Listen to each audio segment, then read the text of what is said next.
Assalamualaikum warahmatullahi wabarakatuh. Halo semuanya, perkenalkan nama saya Aprilia Dia Sapira dari Prodi Sastra Indonesia dengan NIM A1C224022.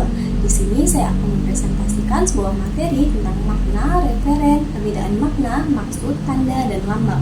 Tujuan saya membuat video ini yaitu untuk melengkapi tugas dari mata kuliah semantik dengan dosen pengampu yaitu Ibu Siti Fitria. Baiklah, langsung saja kita ke pembahasan yang pertama, yaitu mengenai makna dan referen. Secara bahasa, dalam Kamus Besar Bahasa Indonesia, makna disebutkan sebagai arti, maksud dari seorang penulis atau pembicara, pengertian dalam suatu bentuk kebahasaan, sedangkan dalam bentuk semantik, arti atau meaning dalam bahasa Inggris memiliki perbedaan dari makna. Makna merupakan suatu hubungan dalam antara unsur-unsur bahasa, khususnya kata-kata, arti yang berkaitan dengan intra bahasa untuk mengkaji dan menyerahkan makna sebuah kata dengan melihat bagaimana kata-kata berhubungan satu sama lain dan membedakannya dari satu sama lain. Selain itu, Lenz juga berpendapat bahwa studi semantik harus dimulai dengan diskusi tentang pengertian makna. Dia juga membahas banyak perselisihan tentang penggunaan kata makna oleh para ahli semantik dalam bahasa Inggris. Lenz juga menyatakan bahwa mengetahui makna kata berarti melakukan studi kata yang berbeda. Arti ini berkaitan dengan makna leksikal kata-kata yang biasanya disebut lexlem dalam kamus. Jika sebuah kata digunakan dalam beberapa kalimat, itu tidak hanya memiliki makna yang berbeda, tetapi juga memiliki arti yang berbeda. Baiklah, selanjutnya ada pun jenis-jenis makna. Jenis-jenis makna merupakan penyebutan tentang cara pandang dan juga kriteria tertentu untuk menganalisis suatu makna kebahasaan. Ada berbagai istilah tentang jenis makna tersebut, antara lain menurut Leach, semantik dibagi menjadi dua kategori makna, yaitu yang pertama asosiatif dan yang kedua konseptual. Asosiatif merupakan makna yang berkaitan dengan konseptual, sedangkan konseptual merupakan makna dasar yang dimiliki oleh sebuah kata atau lexlem. Leach juga kemudian membagi makna asosiatif menjadi 6 bagian. Yang pertama, tematik, konotatif, statistika, afektif, kolokatif, dan reflektif. Yang pertama ada makna leksikal. Menurut Wijaya dan Rohmani, analisis makna leksikal dalam kajian semantik dimulai dari satuan unit terkecil dalam kebahasaan, yaitu lexlem. Lexlem berkedudukan sebagai satuan leksikal dasar yang abstrak yang mendasari bentuk kata. Lexlem juga dapat dikatakan memiliki kedudukan yang sama dengan fonem dalam fonologi atau ilmu menyelidiki bunyi-bunyi bahasa. Dalam morfologi, dalam kajian morfologi atau ilmu tentang seluk-beluk pembentukan kata. Istilah lexlem dari sebuah leksikon yang kedudukannya sama dengan kata. Yang kedua ada makna gramatikal. Makna gramatikal dalam semantik berbeda dengan makna leksikal. Dapat dianalisis maknanya ketika dilakukan penggabungan antara unsur kebahasaan yaitu frasa, klausa, dan lainnya. Makna kebahasaan dalam gramatikal muncul setelah adanya proses gramatikalisasi. Yang ketiga ada makna denotatif. Menurut Suwandi dan Sarwiji, makna denotatif merupakan makna dasar yang lugas dan juga berdasarkan pada kesepakatan suatu masyarakat atau bahasa yang telah disepakati oleh masyarakat. Sedangkan menurut Pateda, makna denotatif berdasarkan pada acuannya sejarah. Dengan beberapa pendapat tersebut, Cher mengatakan makna denotatif disebut pula dengan makna konseptual. Makna kognitif bergantung pada sudut pandang pemakaian bahasa. Selanjutnya makna denotatif berdasarkan sudut pandang pemakai bahasa karena melalui hasil pengamatan seorang, yaitu apa yang dilihat, didengar, dicium, ataupun dirasakan langsung olehnya. Oleh karena itu, makna denotatif bersifat fakta dan sudut pandang seseorang. Selanjutnya ada makna konotatif. Menurut Suwandi, makna ini merupakan sebuah lexlem yang diberisikan suatu gagasan seseorang yang berhubungan dengan makna yang timbul lahir dari nilai rasa. Makna suatu kata yang timbul berhubungan dengan nilai rasa saat seseorang dihormati, disukai, ataupun disegani, ataupun dengan rasa kebencian dan sebagainya. Makna denotatif ini tidak dapat dipisahkan dari makna denotatif Oke, selanjutnya ada makna referensial. Makna referensial berkaitan dengan sumber acuannya pada kalimat. Makna ini berhubungan dengan makna yang telah disepakati bersama oleh satu masyarakat. Contohnya makna referensial seperti pada kata tanah yang bermakna permukiman bumi atau lapisan bumi yang paling atas sekali, yang dapat dipahami oleh ditanami oleh tumbuh-tumbuhan. Dan ada pun contoh lainnya yaitu kata lampu yang memiliki makna alat untuk menerangi ataupun alat untuk memberikan cahaya. Baik, selanjutnya ada dari kata motor yaitu mesin untuk menjadikan tenaga penggerak. Semua kata yang memiliki acuan atau referensi diartikan sebagai kata yang bermakna referensial. Selanjutnya ada makna non-referensial. Jika pada makna referensial berkaitan dengan sumber acuan atau yang memiliki referensi yang artinya telah disepakati oleh suatu masyarakat bahasa dalam penggunaannya, maka non-referensial tidak memiliki acuan atau tidak memiliki referensi. Kajian semantik dalam kebahasaan ada yang memiliki acuan dan ada yang tidak memiliki acuan, seperti halnya pada makna non-referensial ini. Contoh pada kata non-referensial ini yaitu kata dan ataupun kata yang tidak memiliki makna acuan dan referensi, tetapi makna non-referensial dapat bergabung menjadi satuan kalimat yang utuh jika digabungkan dengan makna referensial. Selanjutnya ada makna literal. Makna literal disebut pula dengan makna yang lugas atau makna harfiah berdasarkan makna yang sebenarnya atau makna yang leksikal dalam satu kalimat. Makna literal belum mengalami perpindahan makna pada acuan yang lain.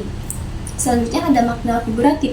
Jika pada literal mengacu pada referensinya ataupun memiliki acuan, maka pada makna figuratif merupakan makna yang menyimpang atau yang dari referensinya. Di dalam makna figuratif menyimpang dari referensinya ataupun berupa makna yang kiasan dalam suatu kalimat. Selanjutnya ada makna konseptual. Dalam makna asosiatif, menurut Lisch, makna konseptual berbeda dengan makna asosiatif. Suatu makna yang di dalam kalimat berhubungan dengan asosiasi dan refleksi pada sebuah kata dengan kata lainnya. Pada makna konseptual merupakan makna yang memiliki referensinya. Dapat dikatakan bahwa makna konseptual sama dengan makna leksikal dan makna denotatif karena bebas dari asosiasi ataupun hubungan apapun. Sedangkan makna asosiatif merupakan makna yang berhubungan dengan kondisi di luar bahasa, seperti pada kata mawar yang berasosiasi dengan makna yang melambangkan kecintaan dan kasih sayang, sedangkan melati berasosiasi dengan makna kesucian. Adapun makna primer yaitu menurut Rohmani, makna primer sama halnya dengan beberapa jenis makna yang sudah dibahas di atas ini, yang sudah dibahas sebelumnya, yaitu mengenai makna leksikal, makna denotatif, makna literal, makna yang dapat dipahami dan ada tujuannya tanpa konteks sebagai pendukungnya karena merupakan makna apa adanya. Makna sesungguhnya, makna yang memiliki acuan dan makna yang memiliki referensi. Hal ini semakin mempertegas bahwa makna primer tidak bergantung pada konteks dan merupakan makna yang dapat dipahami berdasarkan kesepakatan yang telah dibuat oleh suatu masyarakat bahasa. Selanjutnya ada makna sekunder. Jika makna sebelumnya, makna primer dan makna leksikal dapat dipahami makna tanpa bergantung pada konteks karena merupakan kata yang telah memiliki makna seperti pada kata air, api, udara, tanah, dan sebagainya. Dan selanjutnya ada makna kata dan makna istilah. Makna kata dan makna istilah berbeda, bergantung pada kesepakatan ataupun pemilihan ujaran di dalam penggunaannya pada masyarakat bahasa yang telah umum digunakan maupun khusus. Pada suatu ujaran tertentu, sebuah bahasa jika tidak dipahami dengan seksama, maka makna dari suatu ujaran tersebut dapat bersifat umum. Artinya, maknanya dapat didefinisikan jika dihubungkan dengan konteks kebahasaan pada saat ujaran tersebut ditutupkan pada percakapan sehari-hari. Dan jika tidak memiliki konteks, maka maknanya menjadi tidak jelas atau sukar untuk dipahami. Selanjutnya makna lugas dan juga makna kias. Makna lugas yang berarti makna sebenarnya ataupun makna asli dari suatu kata. Makna lugas sama saja dengan beberapa makna yang sudah kita bahas sebelumnya, yaitu makna denotatif, makna leksikal, makna literal, makna konseptual, dan juga makna primer.